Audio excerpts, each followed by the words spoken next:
आज शिक्षक दिवस है और ऐसे में राज्य स्तरीय शिक्षक सम्मान समारोह 2024 का आयोजन बिरला सभागार में। कार्यक्रम का आयोजन मुख्यमंत्री भजन लाल शर्मा मुख्य अतिथि होंगे। कुछ ही समय में कार्यक्रम शुरू होगा और डिप्टी सीएम दिया कुमारी, डॉक्टर प्रेमचंद बैरवा, साथ ही मंत्री राज्यवर्धन सिंह राठौड़ भी कार्यक्रम के विशिष्ट अतिथि रहने वाले हैं। शिक्षा मंत्री मदन दिलावर कार्यक्रम की अध्यक्षता करेंगे।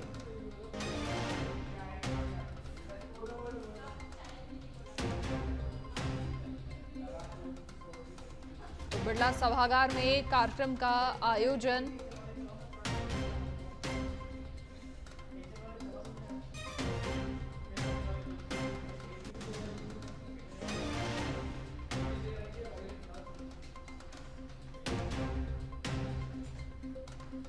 तो कुछ ही समय में कार्यक्रम शुरू होगा और तमाम जो शिक्षक हैं प्रदेश भर से जिनका चिन्हीकरण हुआ है सम्मान समारोह के लिए वो पहुंचे हैं और उत्कृष्ट कार्य करने वाले शिक्षकों को यहां आमंत्रित किया गया है, उनका सम्मान होगा। और जयपुर में शिक्षक दिवस पर शिक्षा संकुल में कार्यक्रम का आयोजन हुआ। संकुल से डॉक्टर एस राधाकृष्णन की मूर्ति पर माल्यार्पण और संकल्प का भी कार्यक्रम हुआ। ये कार्यक्रम पुरस्कृत शिक्षक फोरम राजस्थान के द्वारा किया गया, जिसमें शिक्षा मंत्री मदन दिलावर और स्कूल शिक्षा सचिव कृष्ण कुणाल मौजूद रहे। इस दौरान सम्मानित शिक्षकों को शिक्षा मंत्री ने शिक्षक सम्मान की गरिमा अक्षुण्ण रखने और प्लास्टिक मुक्त विद्यालय परिसर करने की शपथ दिलाई।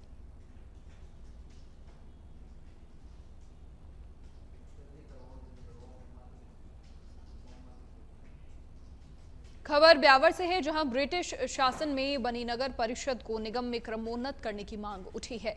इस नगर परिषद की स्थापना वर्ष 1886 में हुई थी और फिर 1910 में ब्रिटिश सरकार ने परिषद कार्यालय भवन बनवाया, जिसके बाद शहर के विस्तार और आबादी का तर्क देते लोगों की मांग है कि नगर परिषद को निगम में क्रमोन्नत किया जाए। इसी कड़ी में शहर के विविध संगठनों ने मुख्यमंत्री और यूडीएच मंत्री को मांग पत्र भेजा।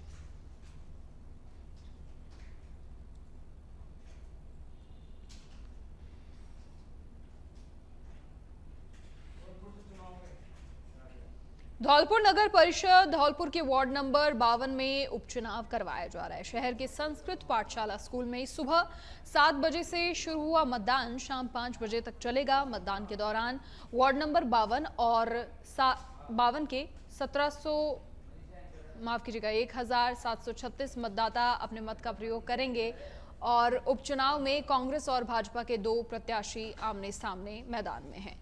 पूर्व में वार्ड नंबर 52 से वार्ड पार्षद राम अवतार परमार द्वारा इस्तीफा दे दिए जाने के बाद वार्ड पार्षद का पद खाली चल रहा था, जिसे लेकर उप जिला निर्वाचन अधिकारी साधना शर्मा की देखरेख में उपचुनाव करवाया जा रहा है। उपचुनाव में कांग्रेस ने नीरज सिसोदिया को अपना प्रत्याशी बनाया है, तो वहीं भाजपा के टिकट पर नवनीत शर्मा चुनाव लड़ रहे हैं। संस्कृत पाठशाला स्कूल में कड़े सुरक्षा के बंदोबस्त हैं और 7 बजे से मतदान हो रहा है। मतदाता अपने मत का प्रयोग कर रहे हैं। चुनाव के दौरान मतदान केंद्र पर 3 बूथ बनाए गए हैं और जिन बूथों पर सुबह से ही मतदाता अपने मत का प्रयोग करने के लिए पहुंच रहे हैं, शाम को मतदान प्रक्रिया पूरी होने के बाद ईवीएम मशीन को सील कर दिया जाएगा और उसके बाद उप जिला निर्वाचन अधिकारी के निर्देश पर मतगणना होगी। अधिक जानकारी के लिए सहयोगी संतोष फोन लाइन पर जुड़ गए हैं। संतोष, क्या कुछ पूरी जानकारी है? अगर अब तक के मतदान प्रतिशत की बात करें तो कितना मतदान हो चुका है? जी, आपको बता दूं कि नगर परिषद धौलपुर के वार्ड 12 में उपचुनाव कराया जा रहा है, जिसमें सुबह से ही शहर के संस्कृत पाठशाला स्कूल है। सुबह 7 बजे से मतदान शुरू हो गया है। यहाँ पर लोग काफी संख्या में मतदान करने के लिए आ रहे हैं। यहाँ पर जो वोटों की संख्या वो 1736 मतदान है, जिसमें पूर्व में वार्ड 12 से वार्ड पार्षद रामसाद परमार द्वारा इस्तीफा दिया गया था, जिसके बाद में ये चुनाव कराया जा रहा है। चुनाव में यहाँ उपचुनाव कांग्रेस से नीरज सिसोदिया को प्रत्याशी बनाया, तो वहीं भाजपा से नवनीत शर्मा चुनाव लड़ रहे हैं जी। यहाँ देखा जाए तो सुबह अभी जो है 20% मतदान हो चुका है। चलिए संतोष, फिलहाल तमाम जानकारी के लिए आपका शुक्रिया। तो 1736 मतदाता अपने मत का प्रयोग कर रहे हैं और उपचुनाव में लगातार 3 यहां पर बूथ बनाए गए हैं मतदान के लिए, जिन पर सुरक्षा के भी कड़े इंतजाम हैं।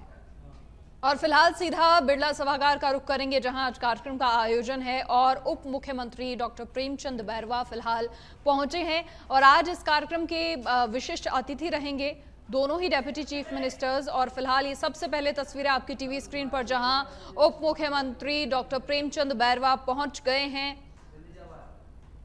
सीधी तस्वीरें लगातार आपकी टीवी स्क्रीन पर और तमाम विद्यालयों के जो बच्चे हैं वो भी यहां पर पहुंच रहे हैं। लगातार तमाम जो अतिथि हैं वो पहुंच रहे हैं। इसी कड़ी में उप मुख्यमंत्री डॉक्टर प्रेमचंद बैरवा फिलहाल पहुंचे हैं। दौसा के वार्ड नंबर 17 के उपचुनाव निरस्त से जुड़ा प्रकरण अब आपको बता दें, जहां जिला कांग्रेस कमेटी के तत्वावधान में कलेक्ट्रेट पर प्रदर्शन, शहीद स्मारक पर धरना दिया जाएगा। दौसा सांसद मुरारी लाल मीणा के नेतृत्व में कांग्रेसी गिरफ्तारी देंगे। भारी भीड़ को देखते हुए पुलिस ने भी पुख्ता इंतजाम किए हैं। बड़ी संख्या में कलेक्ट्रेट में पुलिस ने जाब्ता तैनात किया है। जिला कांग्रेस कमेटी का यहां पर प्रदर्शन और बड़ी संख्या में पुलिस जाब्ता तैनात। कलेक्ट्रेट में शहीद स्मारक पर धरना दिया जाएगा। दौसा से खबर, जहां वार्ड नंबर 17 के उपचुनाव निरस्त से जुड़ा प्रकरण है और जिला कांग्रेस कमेटी के तत्वावधान में कलेक्ट्रेट पर प्रदर्शन, शहीद स्मारक पर धरना दिया जाएगा। दौसा सांसद मुरारी लाल मीणा के नेतृत्व में कांग्रेसी गिरफ्तारी देंगे। भारी भीड़ को देखते हुए पुलिस ने पुख्ता इंतजामात करे हैं। कलेक्ट्रेट में भी पुलिस का अतिरिक्त जाब्ता तैनात किया गया है। अधिक जानकारी के लिए सहयोगी विष्णु आशीर्वाद फोनलाइन पर जुड़ गए हैं। विष्णु, क्या कुछ पूरी जानकारी है, क्या ये मामला? तो आपको बताना चाहता हूँ, ये दौसा नगर परिषद के वार्ड नंबर 17 का प्रकरण है। जब उपचुनाव को लेकर आज इसका मतदान होना था, लेकिन ठीक एक दिन पहले उपखंड अधिकारी, रिटर्निंग अधिकारी के द्वारा ये आदेश जारी किए कि चुनाव से उसको निरस्त कर दी गई। उसी को लेकर कांग्रेस ने कल कार्यकर्ताओं ने दौसा सांसद मुरारी लाल मीणा के नेतृत्व में दौसा जिला कलेक्ट्रेट पर प्रदर्शन किया और उन्होंने ज्ञापन भी दिया था। और आज फिर कांग्रेस के तत्वाधान में दौसा सांसद मुरारी लाल मीणा के नेतृत्व में आज बड़ी संख्या में कांग्रेस इकट्ठा होंगे और बेल भरो आंदोलन इससे गिरफ्तारियां दी जाएगी। इसी को लेकर आज पुलिस में भी भारी जाब्ता तैनात किया गया है। कलेक्ट्रेट को सीज कर दिया गया है और चारों तरफ पुलिस का कड़ा पहरा लगा दिया गया है। किसी को भी अंदर प्रवेश नहीं दिया जाएगा। और जो कांग्रेस के द्वारा आज शहीद स्मारक पर पहले धरना दिया जाएगा, प्रदर्शन किया जाएगा, जब पूरे लोग इकट्ठा हो जाएंगे एक साथ कलेक्ट्रेट में प्रदर्शन किया जाएगा। उसी को देखते हुए आज पुलिस जाब्ता बड़ा तैनात कर दिया गया है और भीड़ को देखते हुए किसी को भी अंदर प्रवेश करने की इजाजत नहीं दी गई। जो डेली मर्जा के लोग, जो कर्मचारी अधिकारी जो सरकार के जो आने वाले थे कलेक्ट्रेट में, उनके दूसरे 1 नंबर गेट से उनको प्रवेश दिया गया है।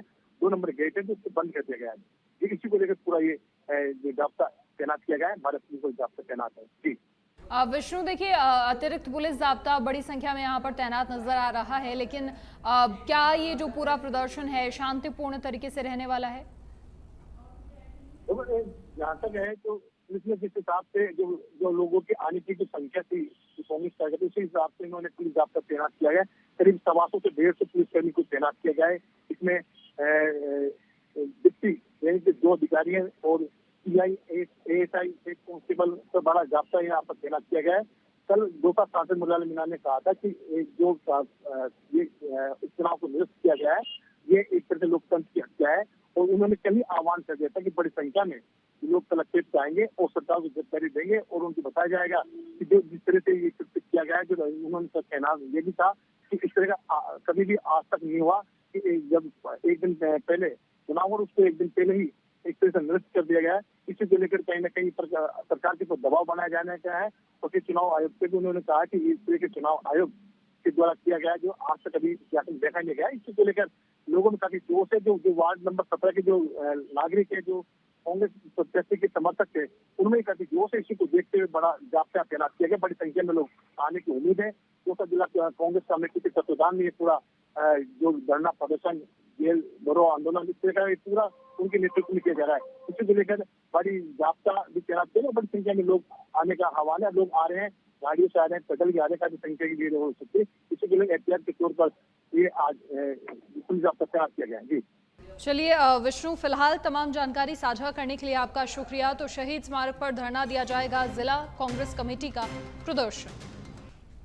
और अजमेर के पिसांगन से अब खबर, जहां डोडियाना राजकीय उच्च माध्यमिक विद्यालय तरण ताल बन गया। झमाझम बारिश से परिसर जलमग्न हो गया। जल भराव से कमरों में दरारें आने लगी। बच्चों का विद्यालय परिसर में जाना भी मुश्किल हो गया और बारिश से फिर शिक्षण कार्य पर असर पड़ने वाला कि पानी इतना भर गया है कि बच्चे विद्यालय तक पहुंचने में ही असमर्थ हैं। तो ऐसे में पढ़ाई पर असर पड़ेगा, बाधित होगी। साथ ही जल भराव से विद्यालय परिसर के जो कमरे हैं उनमें भी दरारें आने लग गई हैं और बच्चों का विद्यालय परिसर में जाना मुश्किल हो गया है।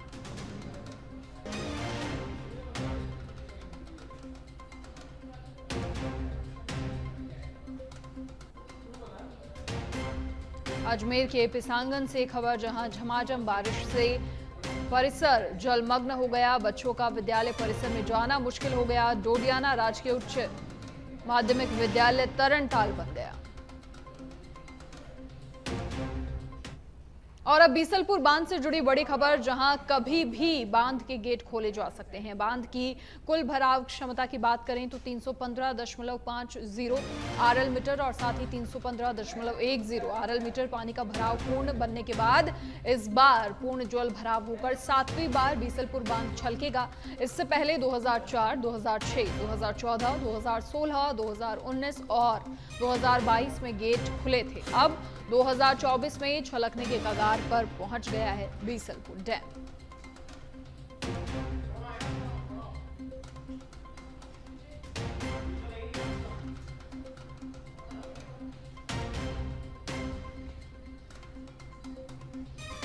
तो कभी भी बांध के गेट खोले जा सकते हैं। छलकने के कगार पर पहुंच गया है बीसलपुर डैम। 315.10 आरएल मीटर पानी का भराव पूरा हो गया है और बनने के बाद इस बार पूरा जल भराव होकर छलकने की कगार पर बीसलपुर डैम।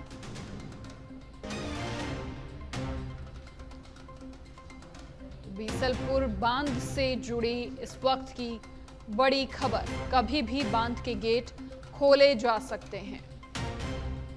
बांध की कुल भराव क्षमता 315.50 आरएल मीटर है और 315.10 आरएल मीटर पानी का भराव पूरा हो चुका है। बनने के बाद इस बार ये बांध इतना भरा है और इससे पहले भी गेट खोले गए थे, लेकिन 2024 में फिर से छलकने की कगार पर पहुंचा है बीसलपुर डैम। बड़ी खबर, कभी भी बांध के गेट खोले जा सकते हैं। बांध की भराव क्षमता के बिल्कुल नजदीक पानी का भराव अब पहुंच गया है।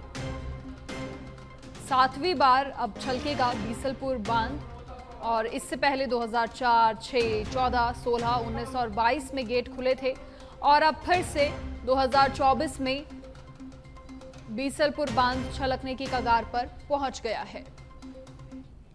प्रताप सर्किट पर राज्य सरकार का ध्यान। राज्य सरकार 100 करोड़ रुपए खर्च करेगी प्रताप सर्किट पर। प्रताप सर्किट में छापली और चित्तौड़ को भी शामिल किया है। चावंड, हल्दी घाटी, गोगुंदा, कुंभलगढ़, दिवेर, उदयपुर, छापली, चित्तौड़ के लिए डीपीआर तैयार हो रही है। प्रताप सर्किट हाउस संबंधित अधिकारियों और स्टेक होल्डर से डिप्टी सीएम कल बैठक करेंगी। डिप्टी सीएम और अधिकारियों का सर्किट का जल्द ही निरीक्षण भी होगा। महाराणा प्रताप के शौर्य का प्रतीक है प्रताप सर्किट। तो राज्य सरकार 100 करोड़ रुपए खर्च करेगी। अधिकारियों और स्टेक होल्डर से डिप्टी सीएम दिया कुमारी की कल बैठक है। महाराणा प्रताप के शौर्य का प्रतीक है प्रताप सर्किट और ऐसे में राज्य सरकार का ध्यान है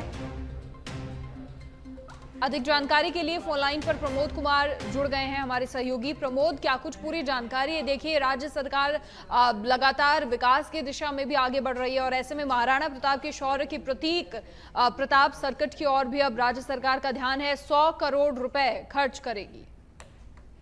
मैं आपको बताना चाहूंगा कि पिछले दिनों राजस्थान मुख्यमंत्री भजनलाल शर्मा महाराणा प्रताप जयंती के अवसर पर उदयपुर दौरे पर गए थे। तब उन्होंने ये कहा था, महाराणा प्रताप के जीवन पर हमें किसी भी कीमत पर संप्रभुता और स्वतंत्रता की रक्षा करना सिखाता है। इसी के दौरान पर्यटन विभाग ने ये बड़ा फैसला लिया है। 100 करोड़ रुपए प्रताप सर्किट के ऊपर खर्च किए जाएंगे। उदयपुर, छावनी, चित्तौड़ को भी डीपीआर में शामिल करने के लिए दिशा निर्देश दिए गए हैं और इसको लेकर कल खुद स्वयं डिप्टी सीएम रवाना होने वाली है। वहां पर मीटिंग करेगी अधिकारियों के साथ और वहां का निरीक्षण भी करेगी और जल्द ही प्रताप सर्किट का पूरा विकास किया जाएगा ताकि ज्यादा से ज्यादा लोग महाराणा प्रताप के शौर्य को समझ सके और ज्यादा से ज्यादा जो पर्यटक हैं वो महाराणा प्रताप के बारे में जान सके और वहां पर टूरिज्म को बढ़ावा मिल सके। जी मनीषा।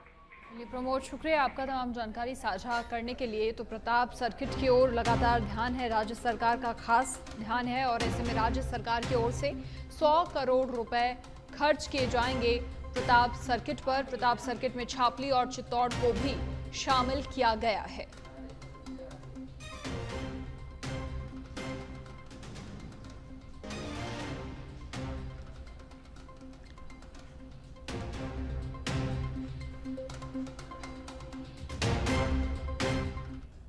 और अब जयपुर की रेनवाल से खबर, जहां पेट्रोल पंप पर 2 सेल्समैन से मारपीट और लूट के प्रयास का मामला सामने आया है। कार में सवार होकर करीब 3 से 4 बदमाश आए, लकड़ी और सरियों से सेल्समैन पर ताबड़तोड़ हमला किया। हमले में दोनों सेल्समैन गंभीर रूप से घायल हुए। शोर शराबा होने से आसपास के लोग मौके पर पहुंचे। सूचना पर पहुंची पुलिस ने घटनास्थल का मौका मुआयना भी किया। घायल सेल्समैन को किशनगढ़ रेनवाल के उपजिला अस्पताल में भर्ती करवाया गया है। लकड़ी और सरियों से यहां हमला किया गया। हमले में दोनों सेल्समैन गंभीर रूप से घायल हो गए। पेट्रोल पंप पर ये 2 सेल्समैन थे जिनसे लूट करने की कोशिश की गई, मारपीट हुई, लकड़ी और सरियों से हमला हुआ।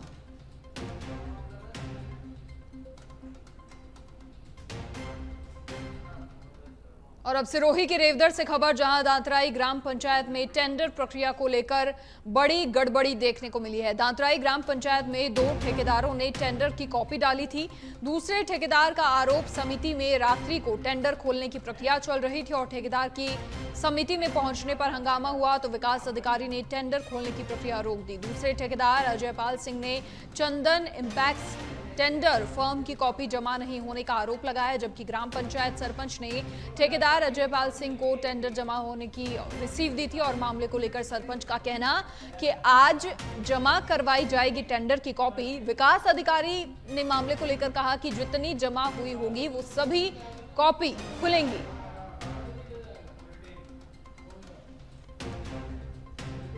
टेंडर प्रक्रिया को लेकर यहां बड़ी गड़बड़ी देखने को मिली है। 2 ठेकेदारों की ओर से टेंडर की कॉपी डाली गई थी और रात्रि को टेंडर खोलने की प्रक्रिया यहां चल रही थी।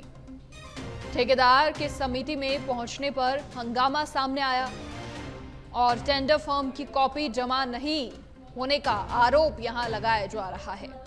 विकास अधिकारी का कहना है कि जितनी जमा हुई होगी वो सभी कॉपी खुलेंगी।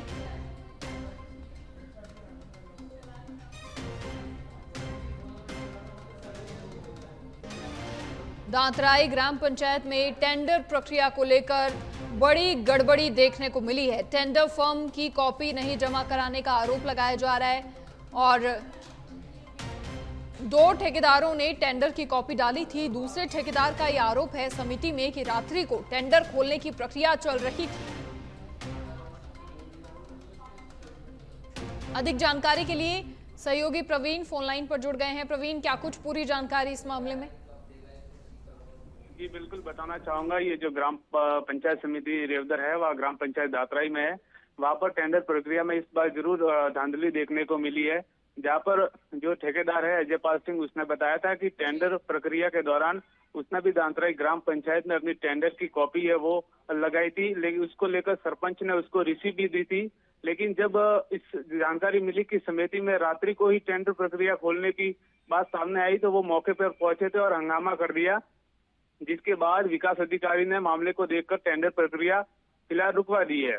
इस संबंध में जब सरपंच ने बताया तो सरपंच ने कहा कि जो टेंडर प्रक्रिया थी वो मेरे पास ही कॉपी पड़ी है, जमा नहीं करवाई थी। वही विकास अधिकारी ने बताया कि जो भी टेंडर प्रक्रिया ठेकेदारों ने लगाई है और सभी की खोली जाएगी। चलिए प्रवीण, बहुत शुक्रिया आपका तमाम जानकारी साझा करने के लिए।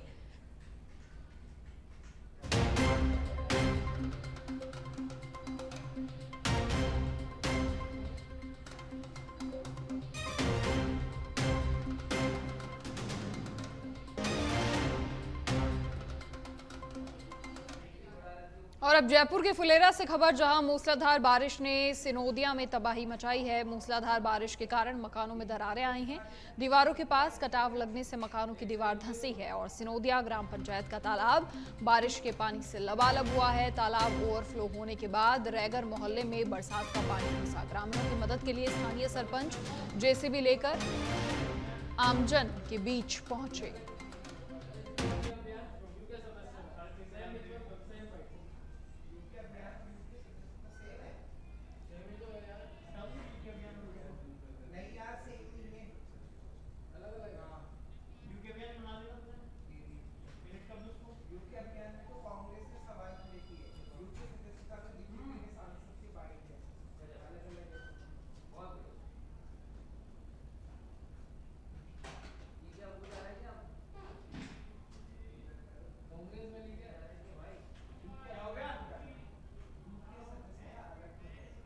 विराटनगर क्षेत्र के जमानपुरा गांव में उस समय सुबह हड़कंप मच गया जब गांव के मध्य बने शिव मंदिर में भगवान की मूर्तियां खंडित अवस्था में मिली। घटना की सूचना मिलते ही बड़ी संख्या में ग्रामीण शिव मंदिर पहुंचे। घटना की सूचना पर विराटनगर डीवाईएसपी रोहित सांखला, भाबरू थाना प्रभारी और भाजपा नेता पवन शर्मा मौके पर पहुंचे। एफएसएल टीम ने मौके पर पहुंचकर घटना के साक्ष्य एकत्रित किए। ग्रामीणों के अनुसार रात्रि के समय अज्ञात व्यक्ति द्वारा मूर्तियों को खंडित किया जा सकता है और घटना से आक्रोशित ग्रामीणों ने घटना में आरोपियों के खिलाफ कड़ी कार्रवाई की मांग करते हुए जल्द पकड़ने की मांग की।